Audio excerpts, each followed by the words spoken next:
Viewers, বলিউডের জনপ্রিয় অভিনেতা ইমরান হাশমি ও অভিনেত্রী ইয়ামি গৌতমের নতুন সিনেমা হক সিনেমাটি পরিচালনা করেছেন সুপার্ন বার্মা। প্রযোজনায় জঙ্গলি পিকচার্স, ইনসেমনিয়া ফিল্মস ও বাউজা স্টুডিওস।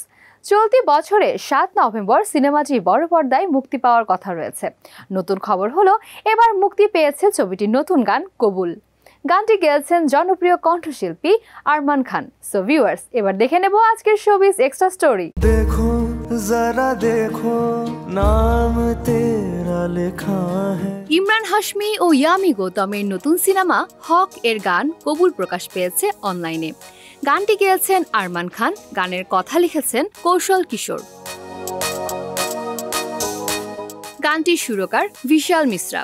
এই গানের সুর ও সঙ্গীতের মাধ্যমে ঐতিহ্য ও আধুনিকতার মেলবন্ধন তৈরি করেছেন, যা গানটিকে একটি বিশেষ মাত্রা দিয়েছে। সিনেমাটি পরিচালনা করেছেন সুপার্ন বর্মা। গানের বিষয়ে ইমরান হাশমি জানান, যখন গান সিনেমার প্রাণ হয়ে ওঠে তখন সেটা তৈরি করে এক অবিস্মরণীয় ম্যাজিক। কবুল ঠিক তেমনই একটি গান যা দর্শকের হৃদয় স্পর্শ করে। অন্যদিকে ইয়ামি গৌতম জানান, কবুল এমন একটি গান যা নীরব মুহূর্তগুলোকে বেঁচে থাকার ভাষা দেয়। এটি তার চরিত্রের দুর্বলতা ও শক্তির মিশেল ফুটিয়ে তুলেছে।